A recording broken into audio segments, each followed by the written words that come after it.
Welcome to today's webinar, Poverty Mythbusters. My name is Alison Homer, Manager of Western Cities with Vibrant Communities.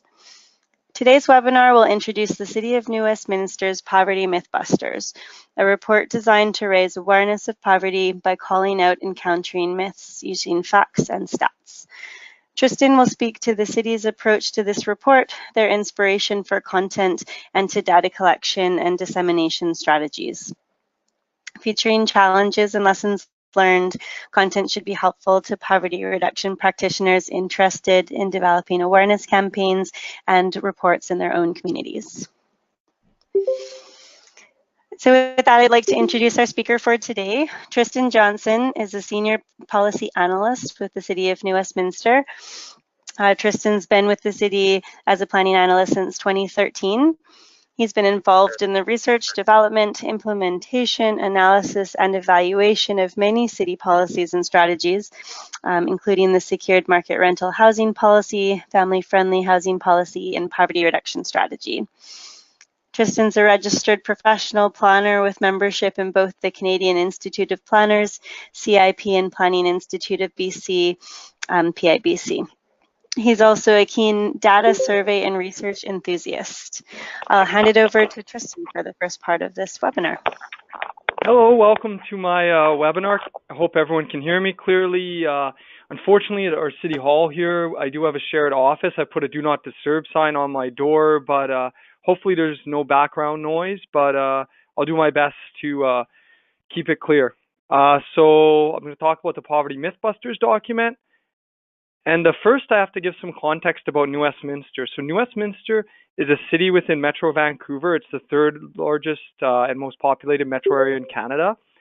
It's a mid-sized city of approximately 71,000 people, and it had a moderate poverty rate based on the LIM after tax of 15.6% in 2015 with a child, so 0 to 17-year-old poverty rate of 17.0%.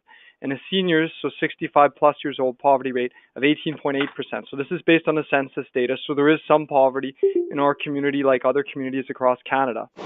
But the big issues in New Westminster for residents are housing, so affordability in particular. Everyone who lives out on the West Coast knows, BC stands for bring cash. It's a pretty expensive place. And the other one would be traffic congestion, and this is due to our location in the middle of the region. So poverty isn't generally considered to be as big an issue as these two issues by residents. So that presents somewhat of a challenge in bringing attention to the issue. The good thing is that New Westminster has generally had a socially involved and socially conscientious council historically, and this continues to this day. So this council has allowed us to invest time and resources into work such as poverty reduction that may not happen in other communities without a supportive city council. So now I'll talk about what the Poverty Mythbusters are. The Poverty Mythbusters were produced as part of the work of the New Westminster Community Poverty Reduction Initiative, our group which contains many nonprofit organizations and government agencies, including the Fraser Health Authority, the BC Government, Ministry of Children and Family Development, and the City of New Westminster, all involved in fighting poverty in New Westminster. The Poverty Mythbusters, as their name suggests, is designed to bust myths. The idea of this document is to take some of the common stereotypes around poverty and bust them. The document was designed to be short, 6 pages and punchy, to grab attention. And the myths listed in this document are ones that were found to be very common and thus worth examining and dispelling. So why did we do the Mythbusters? Well, there are many reasons why we did the Mythbusters document. The first one is to bring attention to the poverty issue. As I mentioned earlier, although poverty in New Westminster, like other communities, has been around for decades, it has been overshadowed by other issues such as transportation and affordable housing. The Poverty Mythbusters were designed to start a conversation about poverty again. And of course, by starting more of a conversation on poverty, we're hoping to get more people involved and be able to help more people get out of poverty. The other one is stigma. Stigma is a big issue for people living in poverty. In 2015, our initiative did a survey and a focus group with people living in poverty. One of the biggest issues noted by people living in poverty was stigma, with one of the solutions being to have people understand what it's like to live in poverty. Next one, another thing was to make people think about what they say. Many people say terrible things about people living in poverty. going through various media articles online when researching the Mythbusters and looking at the comments section, people behind their keyboards say some absolutely horrible and sometimes racist and discriminatory things about people living in poverty. If people could be given the chance to think about the impact of what they were saying and to understand the circumstances of poor people better, it might give them more empathy. So the process. There were many steps involved in getting the Poverty Mythbusters produced. Coming up with the idea. Early in 2015, our Community Poverty Reduction Initiative decided that they would like to produce a document that would dispel stereotypes around poverty.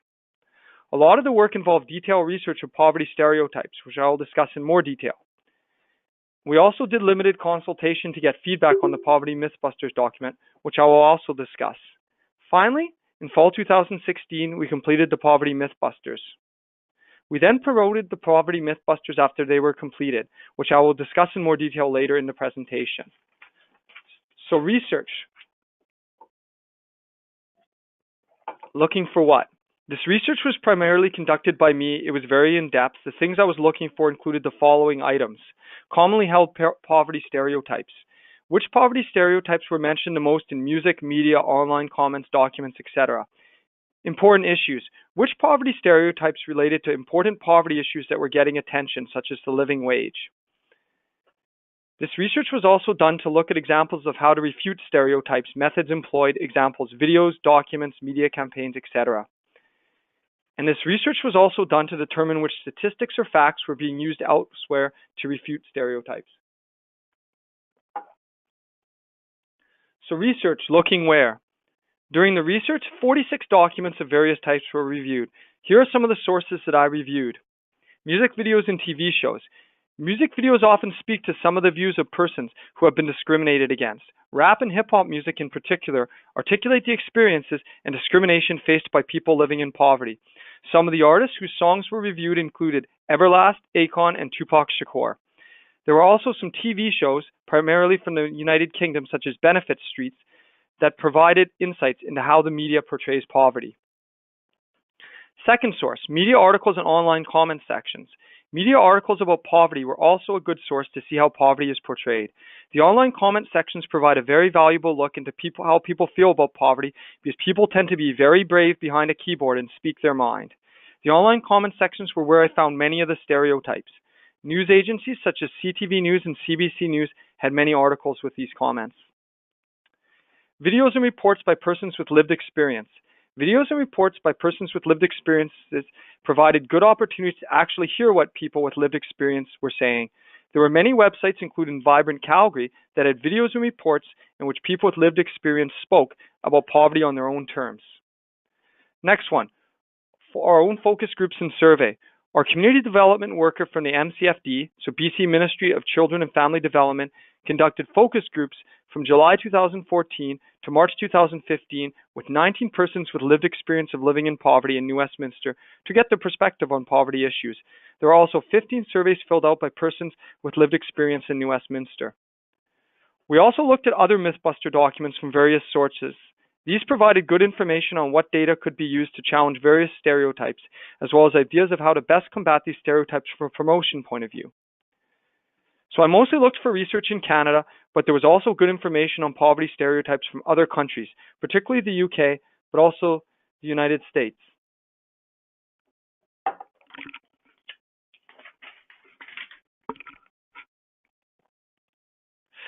So there was also some basic consultation held around the Poverty Mythbusters document. First, we brought the idea of a Poverty Mythbusters to one of our city committees, the Community and Social Issues Committee, in spring 2015 for their feedback.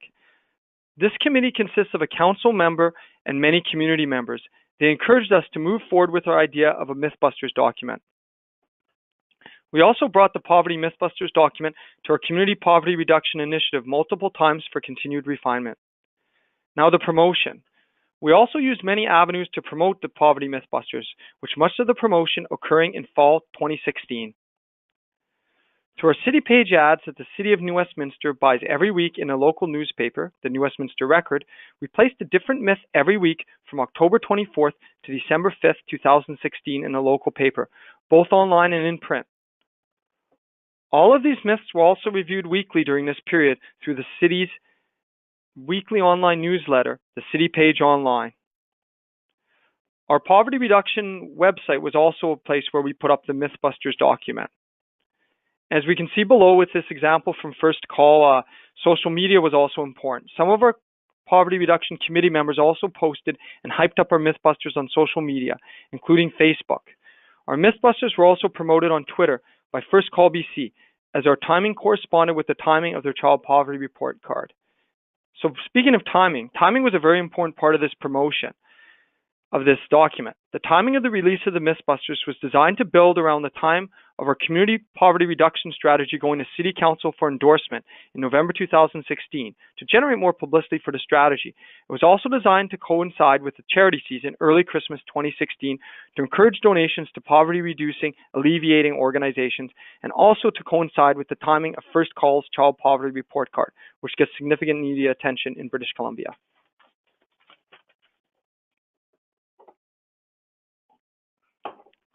So stats. A lot of the work associated with creating the Mythbusters document involved pulling stats. Here are some of the sources and ideas that were used. The census. Unfortunately, at the time of publication, the most recent census with poverty data was the 2011 National Household Survey, which was a voluntary survey with problems with non-response bias, i.e. some people were more likely to respond than others. However, as it had the most data at the city level, we had to use it. Fortunately now, the 2006 mandatory long-form census, which had a really good response rate, can be used for poverty data.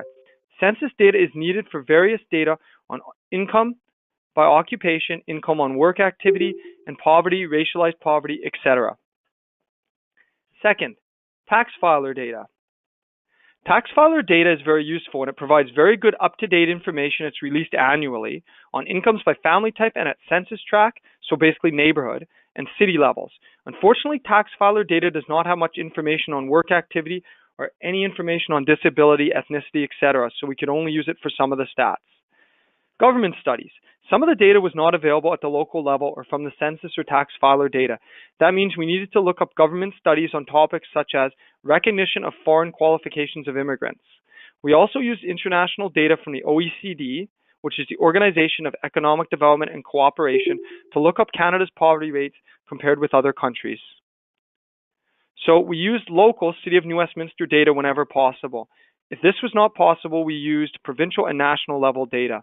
We also used the most recent census and tax filer data whenever possible. So a great source of this data was the membership-based community data program, which the City of New Westminster belongs to as part of the Metro Vancouver Consortium. This was also very useful for getting custom data, particularly the tax filer data. So Excel is your friend. Well, at least it's my friend anyway. We used Excel for a lot of the analysis. It's very useful for doing basic statistics. The myths. The general structure that we used for the myths was as follows. We put the myth in bold at the top of the page. Then we had reality. We write a sentence that describes the actual reality, including relevant local stats. Then we have a did you know, where we add in more information that's interesting and related to the myth. So the example on the right-hand side of the screen shows our general structure. The myth being, if you work hard, you won't be poor. Then showing the reality with some stats on the number of residents who were poor and working full-time, full year. Then showing the did you know, which was the median before tax employment income among New Westminster's low-income, full-time, full-year workers.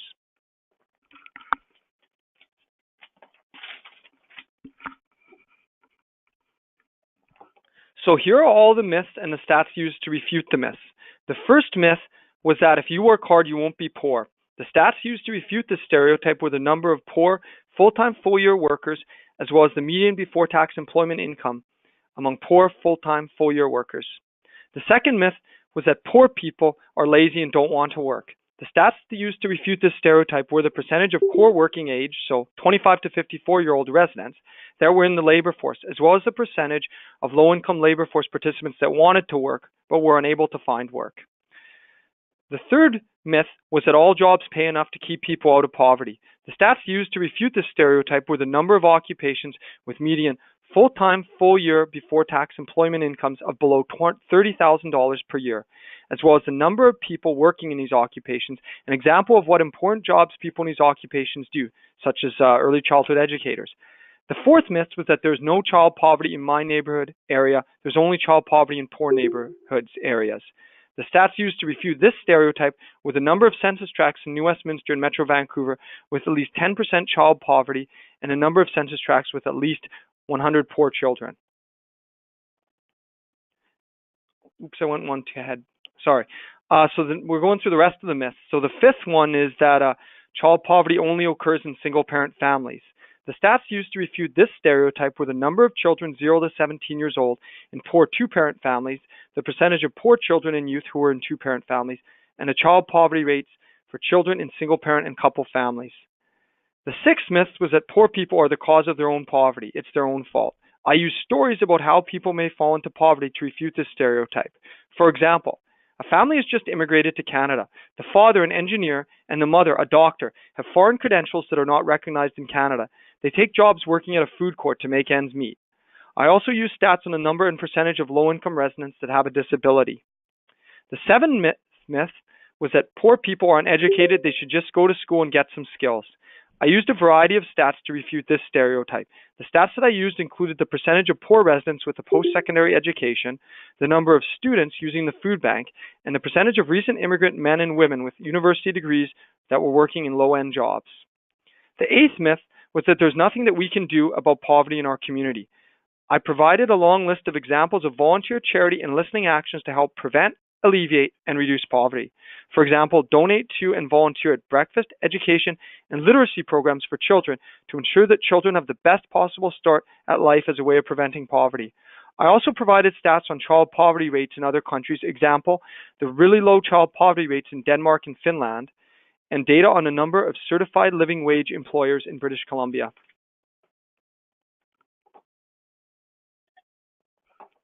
The myths that we didn't get to dispel in our document. There were many stereotypes and harmful myths that we wanted to dispel that we didn't get to use in our document due to wanting to keep the document shorter. These included visible minority Aboriginal immigrant stereotypes. It would have been good to dispel some of the myths around racialized poverty, especially some of the very racist attitudes about Aboriginal people that I saw on some of the online commenting sites. Substance use. There were also some very problematic attitudes insinuating that poor people are all substance users. These myths would have been good to dispel as well. Criminality. There were also some myths about poor people being criminals that would have been good to dispel. And a big one, homelessness. As we can see from this image below, in some communities there are very hostile attitudes towards persons experiencing homelessness. And on many of the online commenting sites, there are also many harmful stereotypes held around homeless people that would have been good to dispel. These stereotypes have been used to prevent homeless people from getting the very housing that would help them in places such as Maple Ridge. So what we did well. There were some things that we did well with our Poverty Mythbusters, including the following. So research. So I did a very detailed research to make sure that we picked the stereotypes that were common and needed to be dispelled. The stats. We did a very good job of pulling stats and using them to dispel the myths. Initial promotion. We also did a very good job in 2016 of initially promoting the myths and getting attention to this project. What we could have done better. So the first thing we could have done better was continue promotion. We haven't really done much to promote the Mythbusters since their launch in 2016 as we focused on other projects such as education savings. We should have continued to promote the Mythbusters. Better lived experience consultation. It would have been good to consult persons with lived experience more about the myths to make sure it reflected their realities. Although we did have focus groups and surveys with persons with lived experience, we didn't talk with them about the Mythbusters document per se. It would have been good to involve them more in the review, writing, and presenting the myths, etc.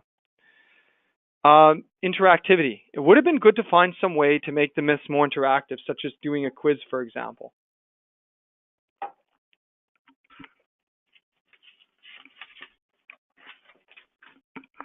Next steps.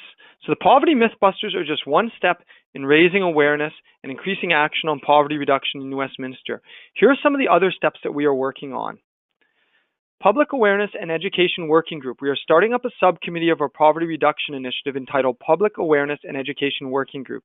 This newly formed group will be working on presentations, exhibits, and other public awareness efforts to increase understanding and empathy towards the challenges and stigma faced by persons living in poverty.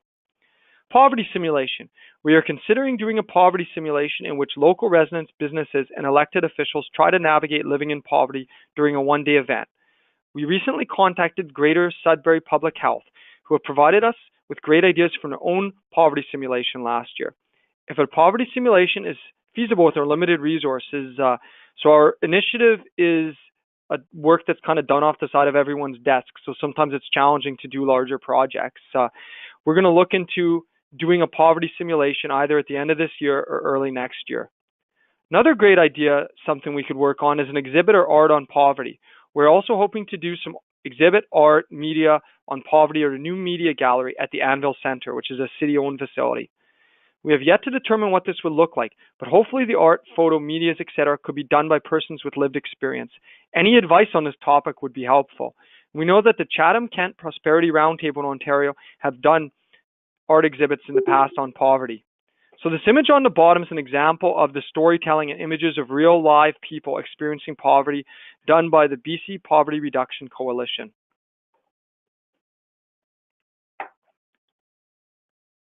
So recommendations, if you want to do Mythbusters, here are my recommendations. Involve persons with lived experience. If you can involve persons with lived experience, please do.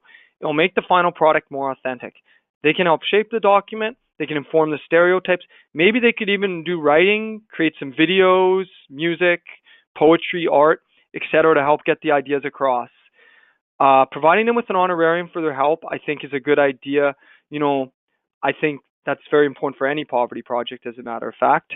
And whenever possible, it's important to use local and recent data to ensure that the data is meaningful and accurate to the local audience.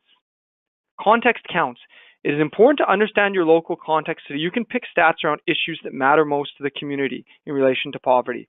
If homelessness is a big issue in your community, for example, be sure to pick some stats that refute some myths about homelessness. Promotion strategy. It takes a lot of work to create a poverty Mythbusters. So if you're going to make a poverty Mythbusters document, make sure that you promote the document, perhaps by doing a media event or putting the myths in your local paper or presenting the document at a local Chamber of Commerce meeting. Other examples of Mythbusters. There are some other great poverty Mythbusters documents that I would recommend looking at. These documents include documents from the region of Waterloo, poverty Mythbusters for the Waterloo region, the Salvation Army Canada, the Dignity Project, World Vision, US Poverty Myths, and Save the Children UK, challenging 12 myths and stereotypes about low-income families and Social Security spending. And in my final copy of the presentation, in the notes, they will have links to all these documents. So in conclusion, thank you very much for listening to my presentation, and I'll answer any questions you may have. Thanks so much for your presentation, Tristan. I'd like to open it up now to question and answers. So just for people on the line, just a note, it's a pretty small group today where it's a private webinar with Cities Reducing Poverty members. So happy to have questions, but also a bit of a discussion if you have any comments or any ways that you feel like you might be able to apply this within your own communities. Feel free to unmute your lines using the control panel or the function on your phone. And we'd love to hear from some of you with any questions or comments for Tristan.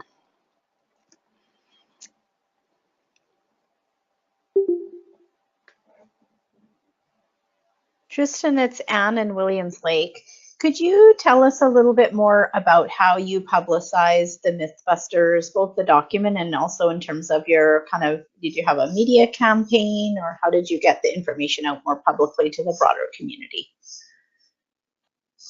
Well, I talked a bit about it in the promotion, but basically the main things that we did was we have the ads in the local paper. So the City of New Westminster buys a full page in the local paper every week, and it has like a whole bunch of different stuff about city initiatives and events and etc. And we got space in that for about 8 weeks, and we put like at the beginning of each myth in there, and then we encouraged people to click on links, or we wrote some more information to find out more, go to this document. And we also had that in the city's online newsletter, which goes to thousands of people, and that's released every week. The other thing I think we did was, you know, we did spread the word out, and some people went on Facebook and Twitter and talked about it, and then we got some promotion from First Call BC, and these were some of the things that we did. I mean, like I mentioned earlier, I think you know, having, maybe a press release about it to discuss it would have been good. Maybe having presentation at the Chamber of Commerce, maybe even having like a media exhibitor. So we could have done a lot more, but I think we did some good basic things to get the word out. I love how you talked about piggybacking on with other, how you piggybacked with the release of First Call's poverty report card, so the timing was good, and then how you did the one myth per week in the local newspaper. So I guess that type of planning is helpful as well to amplify the reach. Yeah. So I see a question from Colleen about anecdotes on citizens noticing it, discussing it, debating it. And the main things that we had is that when some of our members posted on Facebook or Twitter, the responses, and most of these, were people saying that these are great to get out there, and it's great to get the word out and try to dispel these stereotypes.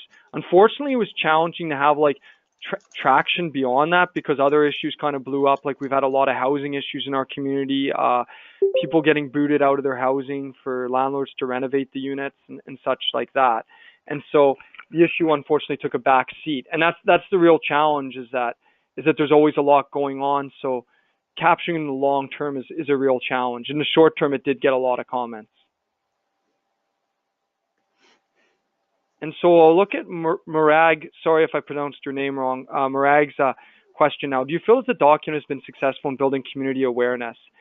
And I think in the short term it did. It did get a lot of attention, and we didn't measure how much it increased donations to poverty-related charities, but we hoped that it would do that. And it did, I think, encourage other communities to look at Mythbusters. And I think that's an important success as well. And First Call sent out some information about it. So I think in combination with all the stuff that was going on at that time, like the fact that we got a poverty reduction strategy accepted by council, the fact that it was Christmas time, near Christmas time, the fact that First Call did their child poverty report card, I think it did get people thinking more about poverty, and maybe people started to have more compassionate attitudes. I mean, these type of things are hard to measure other than like whether people are volunteering more, donating to charity, etc. But I think it did, at the time, it did generate a bit of a conversation. And like I mentioned earlier, we hope to build upon that with maybe having like an art or media exhibit with persons with lived experience or a poverty simulation, because this is just the beginning, really. And then I see a question. Tristan. Yeah. Oh, sorry. Can I interrupt? Sure, no problem. Okay, so this is Nadine Shellfield from Edmonton. Yeah. It was a great presentation, by the way. Great. Thank you. I do have a question on where you were showing your myths versus the refuted use stats. Yeah. Do you find that the stats were reflective of actual true facts? Well, the stats, in our case, it's interesting because we had to use 2011 National Household Survey data, which I don't really like, because that was the National Household Survey was a voluntary survey, and there's a lot of groups, particularly disadvantaged groups, that are less likely to respond to that. So the 2016 census, I believe, is probably a better source. So there's some concerns with it, but I think in general, what it showed to me, for instance, is that the majority of persons living in poverty have done many things to improve their lives. Like most people living in poverty are in the labor force. Most have gone to post-secondary education, and many of the ones who aren't in either of those situations have disabilities or big challenges. So I think that the stats were accurate from that point of view. The National Household Survey is problematic, but we had to work with it, I guess.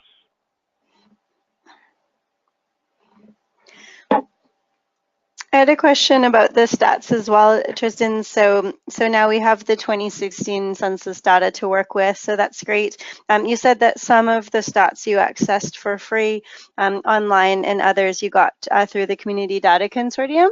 Do you have a sense of how much for other members who might not have access to that consortium, do you have a sense of kind of what proportion of those stats would be freely available online? I think probably about half of the stats I used would be, or a bit more than half, were freely available. And I mean, the thing is that even the tax filer stats, most of those are available from the census now. And you could probably duplicate a lot of those tax filer stats from that. It wouldn't be quite as up to date, but it would still work. I just chose to use the tax filer ones in a lot of those cases because it's more up to date and because I tried to avoid the National Household Survey. But most of the stats that I have can be duplicated, I think, using census and tax filer data. It's freely available at the urban area level still, like say CMACA through StatsCan. It's just the city level and the census tract level that is through community data program. But probably there's some of the organizations here that are actually part of a community data program consortium. Like there's consortiums all across Canada, I think, like Vancouver, Calgary, Toronto, etc., and some smaller centers as well. And so if you're part of that consortium and you're already paying for membership, I'd highly recommend going online and checking out the tax filer data. It has a lot of good stuff. I know sometimes too, members or who might not be members of the data consortium directly might be able to get in touch with their local with someone who is a member. So I know when I was in Abbotsford, I was able to get hold of Spark, who was managing that contract, and they were able to provide me with some of the stats. I had to know what I was asking, what I was looking for, but as long as I sent that through, they were able to send me some of that data. So I think for members, even if you're not directly a member of the data consortium, you might still be able to access some of those stats if you know who is and you know what you're looking for. Yeah, and the community data program, the use of the data, you're allowed to ask, even if you're not a member, you're allowed to ask members to provide you with some of the stats. Like they can't send you the full file with every single stat for the whole like country, etc., because that goes against the data use. But they can send you, say, like, I want to know the number of people living in poverty who are children in Williams Lake or something. The members could pull that for you. Or I want to know the number of people in each census tract in Edmonton who have incomes below, say, $10,000 a year, something like that. Yeah, I know there are some really helpful tables in there, and so, for example, for census, when you can see by male, female with the data consortium, you can also disaggregate by status, like lone parent family or Indigenous status. So there's a few other ways that you can break down the census data. Yeah. In regards to Indigenous status for that, actually, it's only the census that has the Indigenous status. But the one interesting thing about tax filer data compared to census data, sorry, I'm going on a bit on the side here, but this is useful to know, is that the census doesn't record low income rates for reserves. And they provide some reasoning, which I don't quite buy, of why they don't do it based on bartering. I personally think it's because the stats would kind of embarrass the various levels of government about the high poverty rates on reserve. But the tax filer data, because it's the poverty rates are available by reserve, because you just have to look up the name of a reserve or the name of that community, and you can actually look up the poverty rates. And so if you're doing work on reserves, it's a very useful tool for that. I mean, it's very good that way. It fills in a gap that the census doesn't have.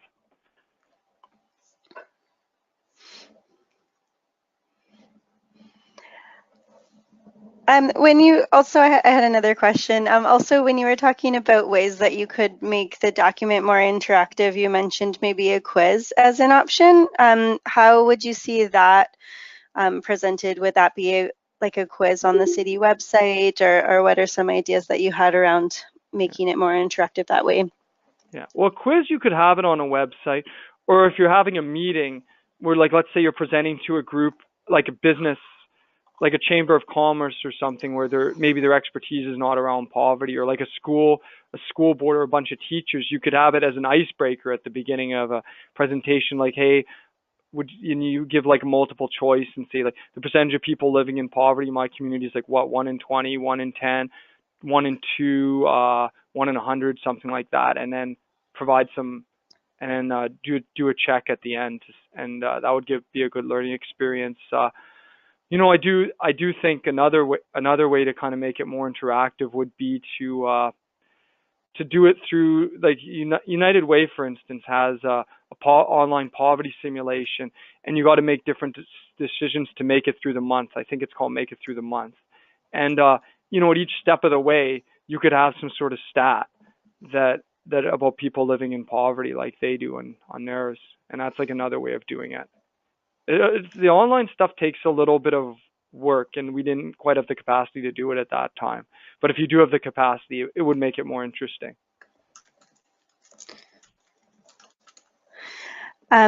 Yeah, I can copy this into the chat box. I think it's makethemonth.ca. That's through one of the United Ways. Yeah, I think it was in Edmonton originally, but I think you can do it for any metro area in Canada. Like, you could, I think just if you go to United Way Canada, I think then you can just pick your local one. And so the context and the stats and you know how much the cost of living kind of reflects to some degree where you live. It's a really interesting tool, I think. Something that is also you really get into it. Like, I found I'm a person who's fairly thrifty, but I honestly couldn't make the month. So it's a really good exercise to really put yourself in someone else's shoes. Oh yeah, it does look like you can select from one of 11 or 12 communities. I've also tried to get through it myself, and I haven't been successful in making the month yet. Yeah, I think that's a really good online tool. And I don't know if we have many members from Alberta on the line, but I know Alberta, the United Way in Alberta has a really strong curriculum for the poverty simulation. You know, which we've done at one of our summits, and I know some of our members have been using as well. So Tristan, if you're looking to do one of these poverty simulations, I think you're on track for it, but some of the Alberta members might be able to support on that. I did see a note here in the chat box about the recording, and yes, there will be a copy of a link to the recording as well as the slides we're going to send out to you in a follow-up email. Did anyone else have any questions or comments for Tristan, or just any general thoughts on how you might apply either a Mythbusters or a poverty simulation, a quiz, anything like that within your own community?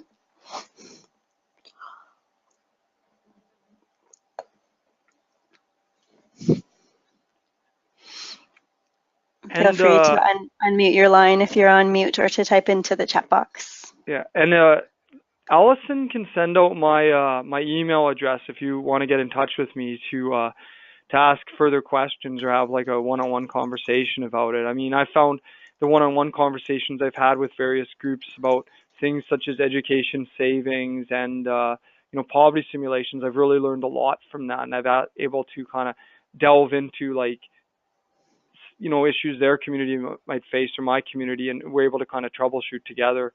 And so anyone's welcome to email me, and if they have like further questions or follow up, or they think of something later.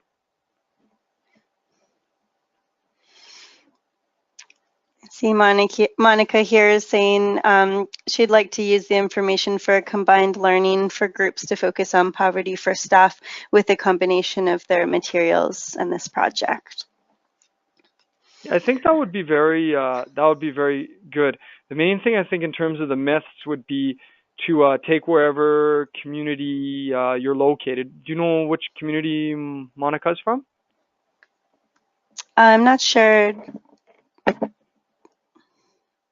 Yeah, but whatever community she's from, and then finding, you know, finding some of those stats that would be from their community or their province or whatever, and then making it local and stuff as well might be good. Oh, Oshawa. Yeah, I'm pretty sure there'll be stats for Oshawa, like at the city level, probably from tax filer, but even publicly, they'll be available for the Oshawa census metropolitan area. So like Oshawa and Whitby, etc.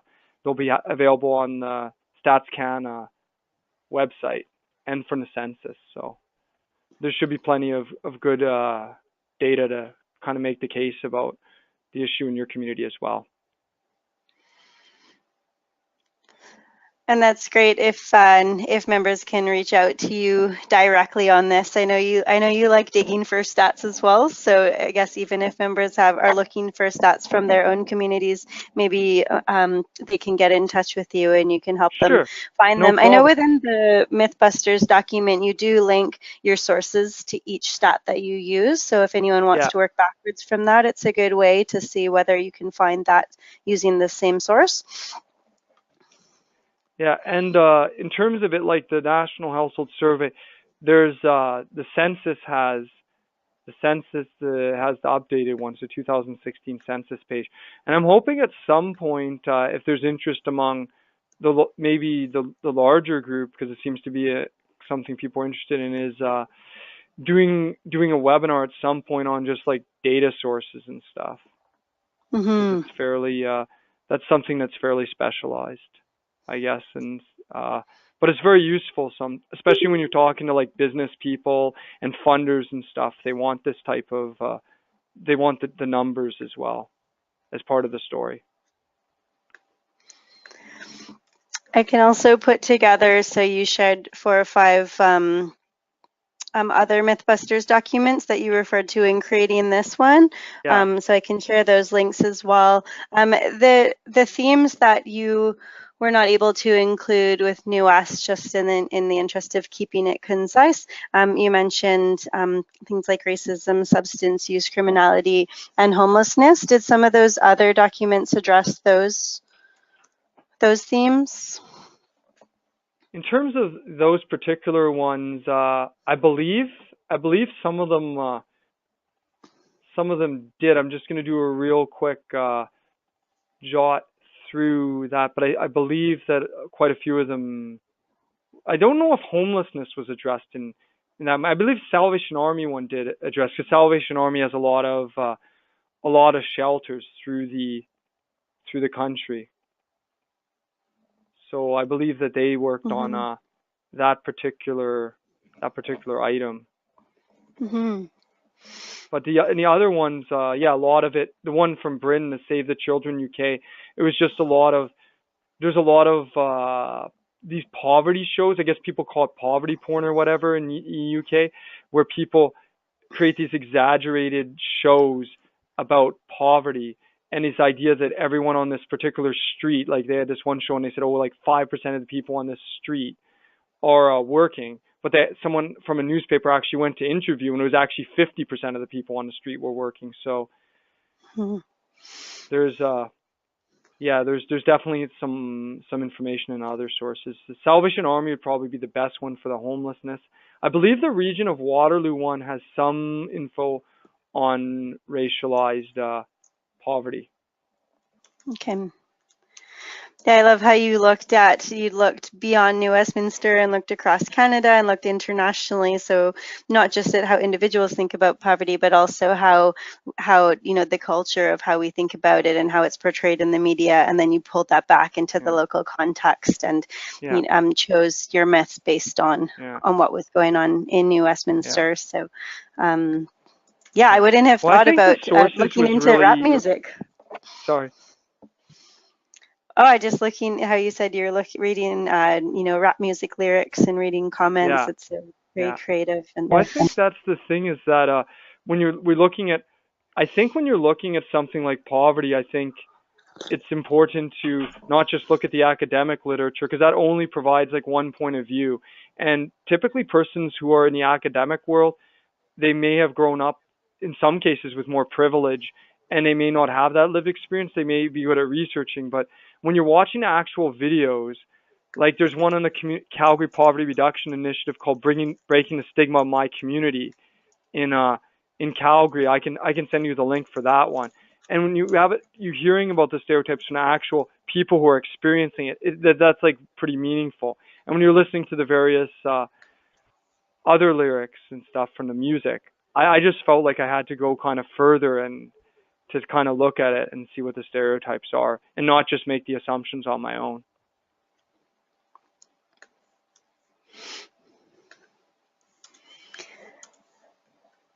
Any last questions for Tristan? Questions, comments? I'll definitely share your contact info, so if anyone has anything specific, you can get in touch with Tristan directly.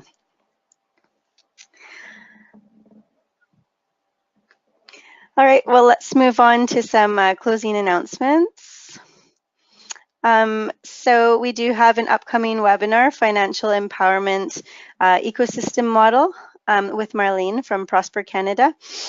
She's going to discuss financial empowerment ecosystem model, how it's being used to boost poverty reduction efforts within cities and communities, and help people to think about possibilities for their own communities. So that's on May 23rd, and I'll send the registration link in the follow-up email. Our next Cities Reducing Poverty convener calls, we have one for the East and one for the West. Both are going to be held on May 9th. If you are a convener, you should have this information in your calendars with dial-in details and your agenda.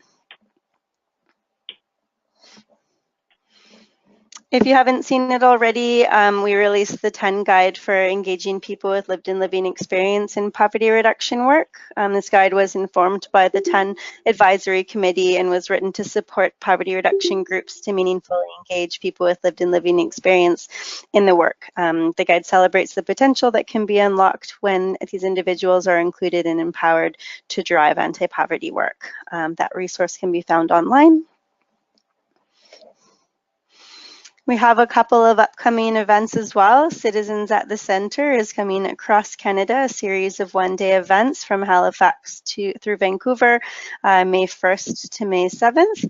Max Hardy, who's a leading voice on the use of deliberative democracy in community change work, will be joining us from Australia. So if you're interested in that, you can also register on the Tamarack website. And ABCD, Healthy Neighborhoods, Healthy Cities. This is our big Cities Deepening Community event for the year. We have it out west this year, May 28th to 30th in Edmonton. You're still able to register for that if you can make it. We're bringing together over 250 community and neighborhood development practitioners to explore asset-based community development and other leading neighborhood revitalizing techniques. Let us know if you're interested in attending that event. If you are a CRP member, we are able to offer you a discount.